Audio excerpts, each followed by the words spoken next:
Selamat pagi, izin memperkenalkan diri. Saya Maria Delia dari Prodi Jakarta, NIM 25030102094, ingin mengonsultasi terkait dengan studi kasus e-commerce bisnis. Izin share screen.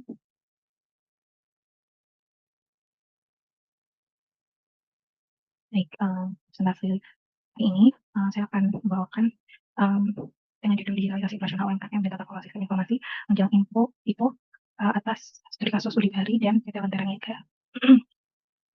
Nah, selamat datang sebelumnya dan terima kasih atas kesempatan ini. Presentasi ini menganalisis khususnya industri kasus e-commerce, yaitu digitalisasi operasional UMKM, khususnya UMKM perikanan dan tata kelola sistem informasi menjelang IDO. Tujuan saya bukan untuk mendeskripsikan kasus, tapi menganalisis keputusan strategis di balik kasus. Pertama, terbelakang analitis, saya ingin highlight kenapa topik ini cukup penting. Adopsi e-commerce mengubah operasional UMKM yang tadinya prosesnya manual menjadi melalui sistem berbasis data yang menuntut adanya tata kelola informasi. Kemudian infrastruktur teknologi membawa konsekuensi terhadap berbagai hal seperti biaya, keamanan, dan skalabilitas yang bersifat strategis dan hanya sekedar teknis saja.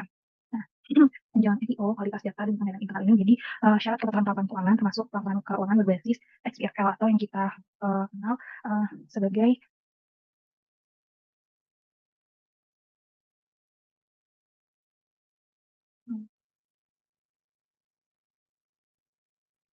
extensible business reporting knowledge. Apa sih XBRL itu? XBRL ini sebenarnya seperti bahasa pemrograman atau standar bahasa yang digunakan untuk laporan bisnis dan keuangan. Singkatnya seperti itu. Nah, kita akan highlight dua kasus pertama ini digitalisasi operasional UMKM perikanan, kasus ini dapat informasi dengan IPO. Nah, pemeriksaan analisis yang kedua adalah menjadi sistem informasi dan pengendalian internal, mulai dengan kasus yang pertama. Yaitu adalah lebih baru UMKM perikanan ya, di mana Udibari ini dia memiliki 1.200 SKU atau stock unit terbuku, omset dia per bulan itu rata-rata sih 4,2 juta. Kemudian dia berbasis di Surabaya, kemudian dia menggunakan strategi persediaan just in time untuk menekan biaya penyimpanan. Itu adalah diagram transaksi yang dilakukan oleh Udibari, di mana ada yang masuk nih, kemudian pengadaan dilakukan setelah melakukan masuk, kemudian disimpan di cold storage, kemudian baru didistribusikan kepada pembeli. Nah, implikasi analisisnya adalah volume stock keeping unit yang tinggi dengan margin yang cukup tipis ini untuk adanya akurasi data persediaan, sehingga jika terdapat kesalahan pencatatan akan secara langsung berdampak signifikan kepada keputusan pengadaan harian. Karena dia barangnya cenderung fresh ya. Artinya. Lanjut, kita akan membandingkan infrastruktur teknologi. Ada 3 opsi, yaitu shared hosting dengan plugin gratis, atau bisa juga dengan VPS atau ERP open source, atau juga bisa dengan cloud SaaS berbayar. Dimana shared hosting atau plugin gratis ini dia biayanya mungkin semakin di bawah, kemudian keamanan kemudian menentukan stabilitasnya terbatas, integrasinya cenderung sulit atau parsial, kemudian atau ya ini adalah sulit diintegrasikan ya, kemudian ada resiko kehilangan data. Kalau kita menggunakan VPS atau ERP open source, dia biayanya memang cenderung menengah, cukup terkendali untuk biayanya, kemudian dia dapat dikonfigurasikan keamanannya, kemudian dia cenderung fleksibel, terus dia integrasi dan terbuka via API, tapi dia tentu butuh SDM teknis ya yang memahami terkait dengan VPS open source ini. Kalau cloud berbayar, dia membiayainya sendiri karena dan harus manajemen, kemudian juga keamanannya cenderung kuat karena ada pihak ketiga gitu ya yang menjaga keamanan tersebut, yang menjaga keamanan tersebut. Kemudian skalabilitasnya dia sangat tinggi, kemudian dia integrasinya terbatas hanya pada vendor, kemudian dia cukup berisiko ada vendor locking. Ini adalah faktor PKS yang mahal, kemudian ada risiko vendor locking, tapi dia penyesalannya tinggi. Nah, sebelum kita menentukan, kita perlu memahami terlebih dahulu nih biaya tertentu biar satu sistem yang lemah. Oke, studi kasus pertama, kita mengenal yang namanya opportunity cost, out dan risiko, di mana jika terdapat data persediaan yang tidak akurat, dia akan memicu stock out atau out of stock, kehabisan stok ketika ada permintaan. Nah, ketika ada permintaan itu gagal kita penuhi nih, dia akan menimbulkan yang namanya opportunity cost. Maksudnya apa? Terdapat potensi penjualan yang hilang. Kemudian kehilangan atas kegagalan pemenuhan pesanan tersebut akan berdampak pada kehilangan pelanggan dan reputasi yang menimbulkan efek domino menggerus pendapatan jangka panjang. Karena itu kita perlu membandingkan TCO atau total cost of ownership ini yang mencakup uh, biaya implementasi, pemeliharaan, dan risiko bukan hanya harga langganan, dan dasar keumuman berdasarkan itu. Kemudian kita akan membahas, kita akan menggunakan approach importer atau campaign importer, di mana pada pada kerangka ini terdapat aktivitas pendukung yang mencakup infrastruktur dan sistem pengadaan ERP, manajemen SDM dan kapabilitas, pengadaan terhubung data permintaan. Nah, aktivitas utama itu logistik masuk, operasi, logistik keluar, pemasaran, dan layanan. Sumber unggulan ini terletak pada integrasi ERP yang menautkan setiap aktivitas sehingga ketika data mengalir tanpa terputus, efisiensi operasional akan berubah menjadi margin yang dapat dipertahankan. Hal ini merupakan justifikasi strategis di balik sistem investasi, di balik investasi sistem informasi terintegrasi. Namun tentu strategi just in time juga membawa risiko yang perlu kita mapping. Kita akan menggunakan risk matrix untuk implementasi strategi just in time. Di sini bisa kita lihat matriksnya. Risk matrix yang digunakan ini berdasarkan probabilitas dan dampak. Dan probabilitas yang ini dampak.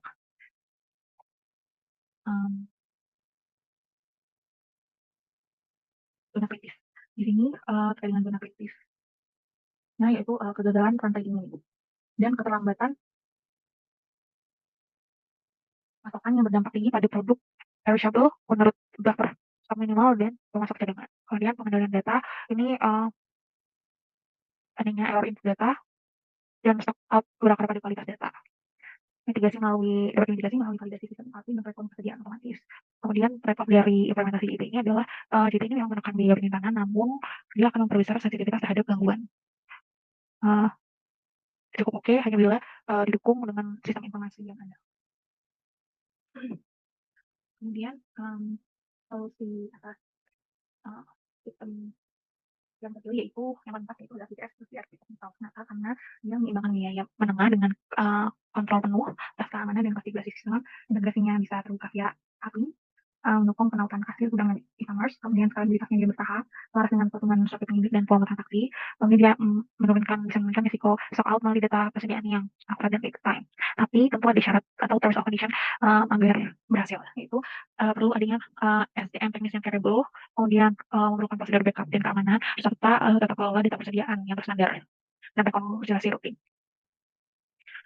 Kemudian kita akan membahas dari kasus kedua dengan PT Lentera Niaga. Karena PT ini bertransformasi menuju IPO tahun.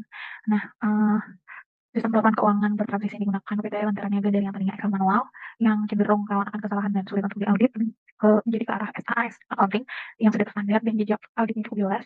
Kemudian ke XBRL, Extensible Business Reporting Language, untuk pelaporan keuangan IPO. Perusahaan sendiri menjalankan program loyalitas itu kalau MCLV pelanggan loyal 5 kali lebih tinggi memerlukan validasi data.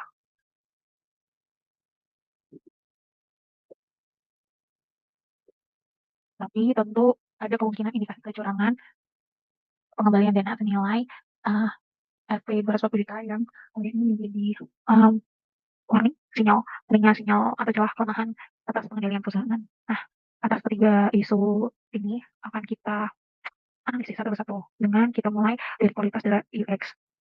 Kualitas data ada logis yang perlu di-highlight di sini, di mana UX ini akan jelas mendorong input transaksi yang konsisten dan lengkap. Kemudian input yang baik akan menghasilkan kualitas data yang akurat, lengkap, dan tepat waktu sebagai bahan baku informasi. Kemudian kualitas data inilah yang menjadi dasar penyusunan laporan keuangan yang andal dan layak diaudit dan memenuhi syarat IPO. Ini adalah kualitas pelaporan tidak dapat melampaui kualitas data sumbernya. User experience yang baik adalah pengendalian preventif paling dulu terhadap aliran kesalahan data. Kemudian SIML, laporan keuangan terstruktur. Eee, ini kita mengenal adanya taksonomi apa diandalkan klasifikasi akun standar yang menyeragamkan struktur laporan keuangan. Nah, itu juga mengenal tadi, yaitu penandaan status keuangan dengan elemen taksonomi agar dapat dibaca oleh hakim. Yang terakhir adalah laporan regulator, yakni pengajuan data terstruktur yang konsisten, transparan, dan mudah untuk dianalisis sebagai hasil dari taksonomi dan tagging. Alurnya seperti apa sih? Yang pertama adalah uh, kita perlu standarisasi data dari SAS accounting terlebih dahulu, kemudian memetakan akun-akun yang ada di SAS accounting itu ke elemen taksonomi, kemudian kita lakukan validasi konsistensi dan kelengkapan taggingnya. Kemudian yang terakhir adalah pengajuan dokumen XBRL ke regulator. Nah, begitu dengan XBRL ini bukan formalitas tetapi syarat syarat kepatuhan. Nah, kita lanjut dengan menguji atau evaluasi klaim dari customer lifetime value. Di mana manajemen ini kan mengklaim pelanggan loyal ini bernilai 5 kali lebih tinggi. Di mana pelanggan loyal yang bernilai 5 kali lebih tinggi ini akan dipakai untuk menggunakan program cashback 10% sebagai investasi retensi.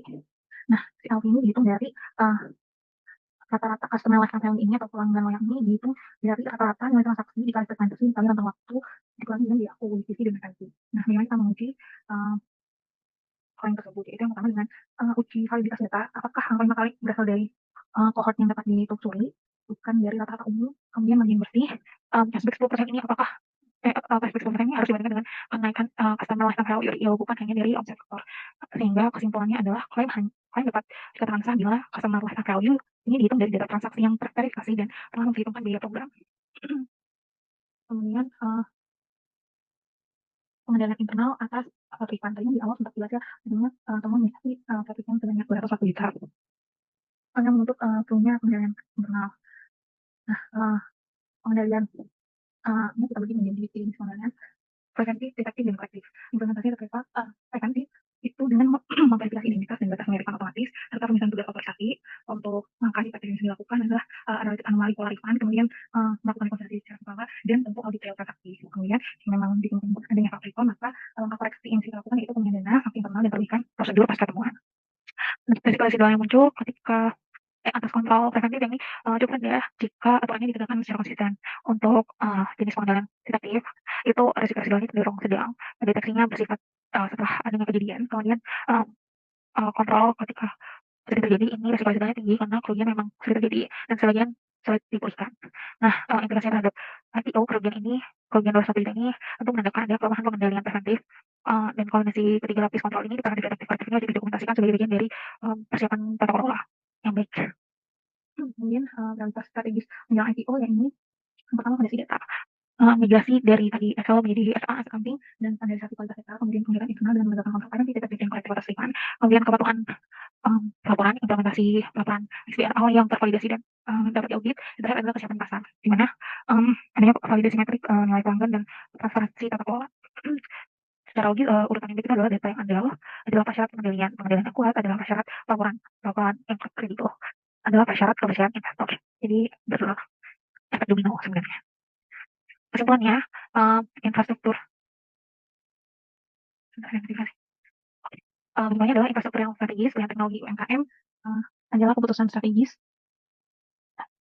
Kesimpulannya bahwa infrastruktur strategis di mana pilihan teknologi UMKM yang paling tepat adalah VPS atau CRP open source yang menyeimbangkan biaya cukup sedang, terus kendalinya baik dan stabilitasnya cocok untuk UD hari.